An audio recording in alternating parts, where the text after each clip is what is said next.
Salut à tous, j'espère que vous allez bien, c'est Romain et on se retrouve aujourd'hui, lendemain de cette victoire 3-0 contre Milan qui fait plaisir, qu'on a revu et sur laquelle on va revenir avec un regard froid. Certaines performances individuelles que j'ai oubliées dans le débrief vont être traitées dans cette vidéo, Donnarumma, Vitinha et Ugarte notamment, alors installez-vous, c'est parti. Avant que la vidéo commence, petit placement de produit pour le site ZoFoot qui vous propose des répliques non officielles mais d'excellente qualité de tous vos maillots préférés, beaucoup d'équipes représentées, sélection nationale aussi, avec des badges, écussons et flocages d'excellente qualité comme les coutures. Vous pouvez personnaliser tout ça au moment de votre commande avec 10% de réduction. N'hésitez pas à utiliser le code qui est dans la description, tout comme le lien vers la boutique et les détails de la promotion en cours. Vous avez un ou plusieurs maillots offerts en fonction du montant de votre panier. Le maillot est à indiquer au moment du paiement dans la page de commentaires. Et pour la livraison, sachez qu'il vous faudra entre 15 jours et 3 semaines grand maximum pour recevoir votre commande. Voilà, merci à eux, c'est eux qui régalent. Alors, commençons sur notre adversaire, le Milan, que j'ai beaucoup dévalorisé hier dans ma vidéo, et en fait c'est pas mal revenu en commentaire. Il y a des gens qui m'ont reproché d'être trop négatif sur la victoire du PSG. En gros, quand on gagne, c'est parce que l'adversaire est trop nul. Quand on perd, on dévalorise tous nos joueurs, on fait table rase du passé avec cette équipe. Premièrement, la défaite contre Newcastle, je pense l'avoir énormément nuancée. Luis Enrique et ses choix, mais aussi les joueurs que j'ai beaucoup défendus. Et ensuite, on me dit, hier sur le terrain, tu as en face de toi un demi-finaliste de la dernière édition de la Ligue des Champions. C'est un état de fait, mais de l'autre côté, le Milan joue complètement différemment cette saison, parce qu'il y a eu un mercato durant lequel ils se sont pas mal renforcés, et le Milan de l'année dernière, le Milan qui prend le Scudetto en 2022, déjà c'était un Milan qui évolue en 4-2-3-1, avec une assise défensive et des contres beaucoup mieux gérés, beaucoup plus directs. Là, Pioli s'est pris d'une idée pour le moins farfelue sur le match d'hier, de jouer en 4-3-3 point de basse, à vouloir la possession, à vouloir limiter les temps morts et jouer à tout prix le plus haut possible, aller chercher l'adversaire. Et étant un suiveur de la Serie A, j'ai donc été déçu du Milan hier soir. Alors, il y a cette dimension collective, mais il ne faut pas aussi oublier les performances individuelles. Défensivement, il y a eu beaucoup d'attentisme. Les leaders de ce groupe qui n'ont pas répondu présent, Leao, Théo Hernandez. Et donc au final, ça a donné cette prestation très critiquée dans les médias italiens. Et c'est pour ça qu'en fait, dans la vidéo d'hier, j'apparaissais un petit peu négatif avec le PSG. Parce que suivant pas mal la Serie A, j'ai encore une fois été déçu du Milan dans les grands matchs. Et surtout qu'en fait, j'attendais cette adversité pour le PSG. Parce qu'après, les gars, voilà, peut-être que j'ai été trop négatif dans le débrief à chaud, mais premièrement, et ça c'est ce qui m'a le plus énervé en revoyant le match, c'est tout aussi flagrant en fait, ma position ne bouge pas là-dessus, les erreurs techniques sur la première demi-heure, du côté du PSG comme du côté du Milan.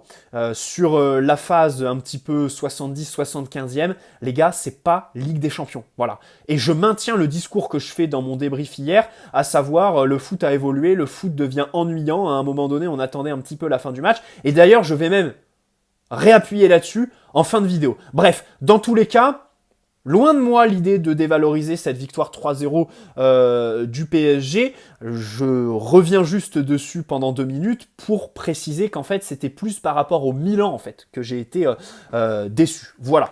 Revenons donc sur tout ce que j'ai un petit peu noté. Et donc, évidemment, Warren Zaïre-Emery, j'ai oublié de parler de cette fameuse action du but. Alors là, je commence par un discours bateau que vous avez dû entendre un peu partout, sur sa conduite de balle, où il résiste à 2 fautes avant de faire la passe décisive pour Mbappé, alors qu'il aurait pu se jeter par terre et obtenir un coup franc. Ça rejoint ce que je disais dans ma vidéo lundi soir, sur sa lucidité en fait. Le calme qu'il dégage, c'est un joueur qui, quand il s'énerve, c'est contre lui-même, c'est pas contre les adversaires, c'est pas contre l'arbitre, et à chaque fois, ça dure très peu de temps. Voilà, il revient tout de suite dans son match, dans les actions, il garde sa lucidité jusqu'au bout. Là, il te sort 2 passes décisives, le trophée d'homme du match, bien évidemment.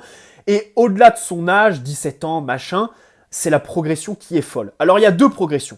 D'abord, celle par rapport à l'année dernière, où il est vrai, c'était un joueur assez scolaire. Dans le PSG de Christophe Galtier, je pense que ça aussi c'est à prendre en compte. Quand tu passes d'un coach régulier comme Galtier à Luis Enrique top mondial, je pense qu'il faut se mouiller la nuque. Mais il y a une autre progression. celle par rapport au début de saison, hein, les matchs contre Lorient, contre Toulouse, où il est assez neutre, et celui contre Lens, où là, il y a un sursaut, voilà, où il est très bon, mais il replonge un petit peu contre Lyon, contre Nice, c'est particulier parce qu'il joue numéro 6, et puis derrière, cette série de matchs, Dortmund, Marseille, Newcastle, où c'est le meilleur parisien, Rennes, hier soir, où là vraiment, il est impeccable de régularité, et donc il y a 2 progressions par rapport à la saison dernière, mais aussi par rapport au début de saison, avec un Luis Enrique qui en fait donne beaucoup de consignes à ses joueurs, limite, j'ai envie de dire, pour caricaturer, en fait, limite l'expression individuelle, instinctive de nos joueurs.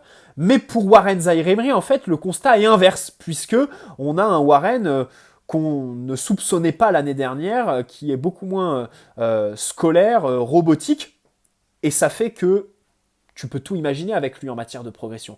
Là, il n'y a aucun compartiment du jeu où il y a un plafond de verre chez lui, en fait. Et c'est d'autant plus impressionnant, cette dimension mentale de lucidité, de calme, qu'il est dans un vestiaire complètement renouvelé, en fait. Dans un vestiaire qui, aujourd'hui, alors, a Marquinhos, par exemple, en leader, mais les autres, Lucas Hernandez, voilà, ça va être un leader en devenir, mais aujourd'hui, il ne l'est pas vraiment, puisqu'il vient d'arriver, tu vois. Les Ugarte, les Dembélé, les Vitinha. En plus, c'est un vestiaire qui a été très très rajeuni au milieu de terrain. Rappelons encore une fois que Warren n'a pas de trentenaire qui va lui donner des consignes, qui va lui parler de son expérience. Non, il est à côté d'Ugarte, 22 ans, et Vitinha, 23 ans. Je rappelle que Vitinha, la saison dernière, quand il arrive, ça doit être le leader de notre milieu. Aujourd'hui, c'est Warren. Voilà.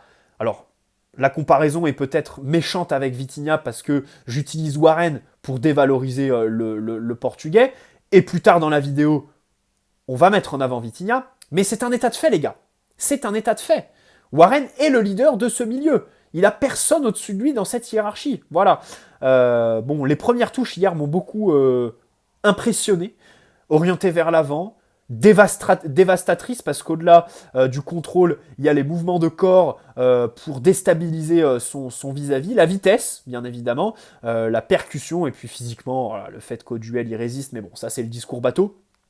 Et en fait, je me suis fait une remarque, c'est que physiquement, il a 17 ans, peut-être qu'il va prendre quelques centimètres, mais en matière de largeur, de musculature, j'ai l'impression qu'en fait, il est fini, et que limite, il faudrait pas qu'il se développe plus. Parce que là, il colle tellement bien au niveau physique que les adversaires lui proposent qu'il n'a pas besoin de prendre plus de muscles. C'est-à-dire que ses gros mollets, ses cuisses pleines de muscles, s'il en prend encore plus, ça va jouer sur sa vitesse en fait. Il va perdre en explosivité. Est-ce qu'il y gagnera dans les duels, sachant qu'aujourd'hui il est déjà très très très costaud? Je sais pas. À la différence d'un Mbappé par exemple à Monaco, qui est beaucoup plus frêle, qui voilà, au PSG a beaucoup évolué, n'est clairement pas le même joueur, le même homme en matière de corps. Là, Warren, 17 ans, t'as l'impression que le garçon est terminé en fait. Voilà, c'est un vieux briscard. Bref. Et donc après sa demi-heure première, là, où il perd beaucoup de ballons, où il plonge un petit peu avec toute l'équipe, le seul qui a tiré son épingle du jeu, je trouve, ou du moins celui qui a le moins sombré et le mieux réussi, c'est Marquinhos pour moi dans cette demi-heure un petit peu mauvaise. Mauvaise très clairement. Hein. Warren, voilà, garde la lucidité pour aller chercher l'intensité et derrière, vraiment la régularité de la 30e à la fin du match. Ça, c'était quelque chose, du fait de son âge, qu'on ne voyait pas forcément, à savoir rester constant sur la durée d'un match. Il y avait des moments où il disparaissait, des petits quarts d'heure où il baissait en rythme. Par exemple, contre Dortmund, typiquement, son match contre Dortmund, sa deuxième mi-temps, il y a des moments où il disparaît complètement, en fait. Voilà. Là, non. Il y a des moments où, oui, il va te faire moins de percées, il va plus passer le ballon rapidement, mais il ne disparaît pas. Il est toujours là. Voilà. Il est dans les débats et physiquement, il tient encore. C'est d'autant plus exceptionnel qu'il était blessé depuis une semaine et qu'il avait repris l'entraînement collectif que la veille. Les performances individuelles, j'aimerais revenir sur Donnarumma. Pourquoi? Parce qu'en avant-match, il nous a fait une déclaration un petit peu bizarre où il dit « Oui, les retrouvailles avec Milan, mon club de cœur, ça va être particulier. Il va y avoir beaucoup d'émotions et il va falloir les mettre de côté pour penser au match uniquement. » Alors cette déclaration a fait peur à certains supporters. Ils se sont dit « Oula, il a l'air émotif Donnarumma. » Et donc, ça me permet de faire mon lien sur mon analyse de son match. Alors, il faut prendre en compte le fait qu'il s'est échauffé devant les Ultra Milanais qui l'ont sifflé et insulté, et qu'il a joué toute la première mi-temps, donc du côté des Ultra Milanais. Ça colle avec mon analyse, parce que je l'ai trouvé décontenancé sur la première mi-temps. En seconde, il est bien meilleur. En première, il prend des risques qui sont un petit peu inutiles, parce qu'en fait, le Milan, en début de vidéo, je vous disais, c'est une autre équipe, déjà parce que structure, passer du 4-2-3 au 4-3-3, et ensuite, ils cherchent à presser un peu plus. Alors hier, ils nous ont pressé un peu, mais pas sur les premières relances, en fait. On n'était pas gênés, et c'est là où les Milanais peuvent s'en vouloir, c'est qu'ils sont retrouvés dans un espèce d'entre-deux, avec des Parisiens qui font des erreurs techniques, mais eux qui ne sont pas assez investis pour aller nous chercher. Et puis ensuite, une fois le ballon récupéré, pas assez lucide pour profiter des erreurs qu'on a laissées. Parce que je rappelle que les 2 premiers buts, on les met à des moments où il y a autant de chances que tu marques que le Milan marque. Si ce n'est plus de chances pour voir un but du Milan. Bref. Donc, l'entre-deux un petit peu des Milanais qui nous ont proposé bien sûr un pressing beaucoup moins développé que Newcastle. Et c'est là en fait ma réflexion, c'est que à St. James Park, prendre l'eau face au pressing de Newcastle, qui est quand même un pressing exceptionnel, très bien huilé, très bien travaillé, bon, c'est pas que ça me dérange pas, mais c'est que je le comprends mieux que les pertes de balles qu'on fait face au pressing de Milan, qui était franchement pas folichon hier, hein, et qui derrière, voilà, tu fais beaucoup d'erreurs à aller t'isoler sur les côtés, des erreurs techniques en fait, alors que finalement, le pressing du Milan n'est pas dingue, n'est pas très intense. Donc Donnarumma illustre ça parce que, première relance, il a vraiment pas été mis en danger, sous pression, mais il a envoyé quelques parpaings en touche comme à son habitude. Mais en seconde, quand il s'est retrouvé donc de l'autre côté du terrain face aux ultra parisiens, d'ailleurs, on note l'ambiance exceptionnelle. Enfin, sur les réseaux sociaux, là, j'ai vu des photos du Parc des Princes qui sont potentiellement les meilleures photos que j'ai jamais vues de notre stade, en fait. Enfin, j'en fais peut-être un peu trop, mais le tifo est vraiment exceptionnel avec Belmondo et tout ça. C'est vraiment une ambiance. Et en fait, j'ai hésité longuement à prendre ma place et c'est pour ça que j'appuie là-dessus parce que j'ai eu 1000 regrets pendant la nuit et tout ça de pas y être allé parce que franchement, ça aurait été... Enfin, je pense que ceux qui étaient au stade pourront en témoigner. Un match absolument exceptionnel. Bon, bref. Donc voilà, Donnarumma. Par contre, en seconde mi-temps, il est très bon. En seconde mi-temps, il est très bon, déjà parce qu'il fait des arrêts. Et ensuite, au pied, il montre des choses. Hein.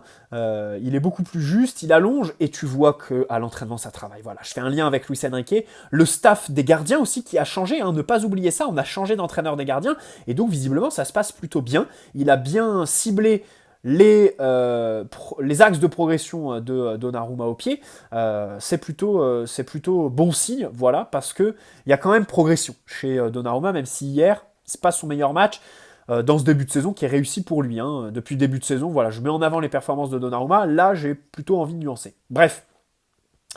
Je dis ça bien sûr aussi pour le match retour hein, à San Siro, qu'il va devoir gérer encore une fois au niveau des émotions, ça va être encore plus compliqué. Donc on va voir un petit peu comment l'équipe et surtout j'ai hâte de voir comment le Milan surtout en fait va se comporter face à leurs supporters. Parce que hier, je pense que les supporters, ils peuvent être très déçus d'avoir fait le déplacement. Bon, Skriniar. Alors, la charnière centrale. C'est là où je nuancerait vraiment ma négativité qu'on m'a reproché dans mon débrief hier. Pourquoi vraiment, je trouve que les deux ont été bons. Les deux. Skriniar comme Marquinhos. Alors, j'enlève la dimension jeu au pied. C'est avec des regrets que je fais ça, parce que je fais partie des gens qui adorent les défenseurs modernes, qui ont de la personnalité, qui prennent des risques. Je trouve ça idiot de voir nos défenseurs manquer de personnalité à ce point. Mais la réalité, c'est comme Donnarumma en fait. Donnarumma, tu peux le critiquer sur son jeu au pied, mais à un moment donné, un gardien, c'est fait pour faire des arrêts.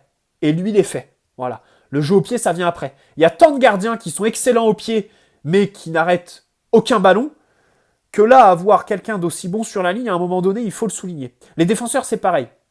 Défenseurs, tu peux regretter leur personnalité avec ballon, mais la première mission, c'est aussi de défendre. Voilà. Même si, bien sûr, dans ce PSG, on attend beaucoup plus de dépassement de fonction. C'est ce qui manque c'est ce qui manque sur chaque ligne, en fait. chez beaucoup de joueurs, le dépassement de fonction, et c'est ce qui a été en fait chez Warren hier, tout simplement. Et donc, Marquinhos, Skriniar, Skriniar la défense dans la surface, dans les airs, il a été très bon. Son duel avec Olivier Giroud bien appréhendé. Et ça, encore une fois, c'est quelque chose qui s'inscrit en porte-à-faux par rapport à son début de saison qui était mauvais dans les airs. Hier, il a été très bon. Marquinhos, vraiment très proche de son vis-à-vis. Encore une fois, sur la mauvaise demi-heure qu'on fait, vraiment pour moi, c'est le meilleur Parisien sur cette mauvaise demi-heure. Et j'insiste beaucoup dans mes vidéos sur Marquinhos en ce début de saison parce qu'il a été pointé du doigt à juste titre sur son erreur face à Newcastle, mais sinon le reste de ses matchs sont vraiment très bons. Il y a juste avec le Brésil en fait, lors de la trêve face à l'Uruguay, où il a été un petit peu moins bon, mais hier très proche de son vis-à-vis, et moi ce que j'aime beaucoup c'est que sur le côté gauche, donc tu as Skriniar, Lucas Hernandez qui se font prendre dans la profondeur, et Marquinhos, j'adore ses courses en diagonale pour venir couvrir quand derrière l'adversaire, voilà, prend de vitesse Skriniar, élimine Lucas Hernandez, parce que ses retours Marquinhos sont très très précieux. Et alors, pour ceux qui me suivent, je me suis beaucoup prononcé pour inverser entre Skriniar et Marquinhos, mettre Skriniar sur le côté droit de la défense pour qu'il soit sur son bon pied et donc à la relance plus à l'aise. Et aussi, accessoirement, pour défendre. Là, je vais un peu me contredire, me nuancer moi-même, dans la mesure où du coup, Marquinhos, le voir à gauche, je pense que ces retours-là, en fait, ces courses diagonales comme ça, il ne les ferait pas. Tout simplement parce que lorsqu'il était à gauche avec Christophe Galtier, il ne les faisait pas. Hein. Il couvrait beaucoup moins bien Sergio Ramos qui était à droite. Donc là, voilà. Marquinhos, très très bon sur son côté préférentiel. Maintenant, bien sûr, avec ballon, c'est vrai que les deux n'ont pas pris de risque, ont préféré assurer. Ça, encore une fois, c'est regrettable. Il va falloir progresser là-dessus. Mais défensivement, ça a été très bon. Alors que, c'est difficile de dire ça parce qu'on parle quand même d'une équipe, encore une fois, qui en 3 matchs n'a toujours pas marqué un but, le Milan. Mais il y avait quand même Leao, il y avait quand même Giroud, Pulisic, qui pour moi, Pulisic a été l'attaquant milanais le plus remuant, le plus dangereux pour nous, même si voilà, sur son action à la 50e, là, il fait le mauvais choix. Nos latéraux, par contre, je serais un peu moins dithyrambique. Déjà Hakimi, bon alors évidemment par rapport à ses standards sur le début de saison, on n'est pas sur un de ses meilleurs matchs. Notamment avec ballon, on l'a un peu moins vu, mais sans ballon aussi. Défensivement, je trouve que dans son duel avec Leao, il a été un petit peu mis en difficulté. Par exemple, Skriniar a bien mieux géré son duel avec Giroud que Hakimi a géré avec Leao. Et Marquinhos a bien aidé Hakimi dans sa défense, dans la surface et tout ça. Donc voilà, Hakimi peut-être un petit peu à nuancer. Lucas Hernandez aussi, comme je le disais hier, face à Pulisic. Alors bien sûr, il joue beaucoup de son physique, il fait des fautes pour montrer à l'adversaire qu'il est là, mais je l'ai trouvé dépassé déjà sur l'occasion de Pulisic, et puis ensuite en fait par moment il a été dribblé. Alors qu'il se fasse prendre dans la profondeur, ça c'est quelque chose qu'on voit avec lui. Par contre, se faire dribbler, c'est quelque chose qui était un peu plus anormal sur le match d'hier. Là, je grossis le trait. C'est pas non plus un mauvais match pour Lucas. Ensuite, Ugarte. Alors, Ugarte, dans l'équipe, ils lui ont mis 4. Je crois que dans le Parisien, ils lui mettent 4,5, un truc comme ça. Bon, bref, il a été jugé assez durement. Alors, bien sûr, sur la demi-heure, sur la première demi-heure, là, il est pas bon. Hein. Il est de retour dans ses travers avec, techniquement, les limites qu'on lui a trouvées dernièrement. Mais après, en fait, il est intelligent parce qu'il simplifie son jeu. Il joue beaucoup plus épuré. Il réussit à défendre en avançant quelques fois aussi, à récupérer des ballons hauts. Et il fait un travail de l'ombre qui, pour moi, est tout à fait honorable, en fait. Son match, pour moi, c'est 5,5, voire 6, en fait, Ugarte hier. C'est pas 4, en fait. Alors, pas 7 non plus, parce qu'on n'est pas sur les matchs qu'il te sort en début de saison contre Marseille, contre Lyon. Mais c'est un match où il fait un travail de l'ombre. Et ce qui met en exergue ce que je viens de dire, c'est sa sortie. Parce qu'à partir de sa sortie, et encore, il est remplacé par un Fabian Ruiz qui est très bon. Mais Fabian Ruiz n'est pas Ugarte, et on gère beaucoup moins bien les contres quand il n'est plus sur le terrain. Et ça, pardonnez-moi, c'est pas un hasard. Les Milanais réussissent à trouver beaucoup plus de relais dans l'intérieur du jeu. Les contres sont beaucoup plus fulgurants à partir du moment où il sort. Et ça, vraiment, les gars, c'est à prendre en compte pour analyser Ugarte. Terminons sur Vitinha. Alors, Vitinha, c'est marrant parce qu'il est vraiment calqué sur l'équipe, en fait. Quand l'équipe va mal, Vitinha va mal. Quand l'équipe va bien, Vitinha va bien. Vraiment, ces temps forts, c'est les temps forts de l'équipe. Ces temps faibles, c'est les temps faibles de l'équipe. Alors, sa seconde mi-temps, elle est tout bonnement excellente. Mais vraiment, il fait une très bonne seconde mi-temps. Alors en première, la différence, c'est qu'il est isolé sur son côté gauche très haut et du coup, les ballons ne lui arrivent pas jusqu'à lui. En seconde, il est plus libre. Luis Enrique, je pense, lui dit, écoute, décroche, joue plus sur la largeur. Et donc, il touche beaucoup plus de ballons. Il y a le fameux dépassement de fonction. Et donc, il te fait des passes très bien senties, très instinctives, et il est impliqué sur bon nombre de nos occasions. Hein, voilà, une de Mbappé, le but refusé d'Ousmane Dembélé au début de l'action, voilà, il te fait une passe, une touche. Ça, c'est très bien. Et ça, tu vois, si on devait trouver un axe de progression pour Warren, ce serait ça. C'est-à-dire que Vitinha réussit, quand tu récupères le ballon, mieux que Warren, à jouer en première intention, à lancer dans la profondeur, vraiment à apporter de la verticalité. Warren, c'est peut-être là-dessus qu'il doit progresser, sur son jeu de passe, sa spontanéité, jouer un peu plus en une touche, vers l'avant, de manière un petit peu plus verticale. Voilà. Un domaine, par exemple, où Vitinha est meilleur que Warren, c'est ça. Voilà, les passes à la récupération. Mais encore une fois, avec Vitinha, il est vraiment meilleur sur les phases de transition en fait. Quand on récupère le ballon, quand il joue en première intention comme ça, il est bien meilleur que quand on joue en attaque placée où c'est difficile pour lui de faire des différences. Idem pour les phases défensives en fait. Vitinha est beaucoup mieux quand il faut contre-presser direct à la perte du ballon que lorsqu'il faut défendre en bloc, se trouver au bon endroit, jaillir un petit peu dans les pieds du porteur alors que l'adversaire fait tourner le ballon. Voilà, j'avais d'autres choses à dire. Mais on reviendra là-dessus demain ou après-demain dans l'avant-match PSG-Brest. Alors les gars, je vous préviens, Brest, Montpellier et le match retour contre le Milan, ainsi que le match contre Reims, il n'y aura pas de débrief. Pourquoi ? Je pars en voyage la semaine prochaine. Je sais pas où parce que c'est mon anniversaire demain et donc surprise, voilà, destination surprise que je découvrirai. Ensuite, donc, le match retour au Milan, je le fais à San Siro. Quand je reviens, craquage total. Je repars donc direct pour Milan et donc bien sûr, je pense pas faire de débrief, je serai avec mes potes et tout ça. Derrière le match contre Reims, si je dis pas de bêtises, le 11 novembre, je suis de retour en province pour fêter l'anniversaire avec toute la famille. Le match étant à 17h, je pense que ce sera quand même compliqué de faire un débrief. Dans tous les cas, j'essaierai de faire une vidéo le dimanche 5 novembre, le lundi 6, avant-match Milan-PSG. Sinon, peut-être le jeudi 9, le vendredi aussi, si je vais pas en cours. Mais sinon, voilà les gars, sur les 15 prochains jours, il y aura peu de vidéos, je préfère vous prévenir maintenant. J'essaie de vous faire une vidéo demain. Ce qui est sûr, c'est qu'il y en aura une samedi, et après, plus de vidéos. Ciao les amis, prenez soin de vous, c'était le petit point personnel. Peut-être que vous en avez tout simplement rien à branler. Ciao les amis, prenez soin de vous, et n'hésitez pas à poser un like si cette vidéo vous a plu. Ciao.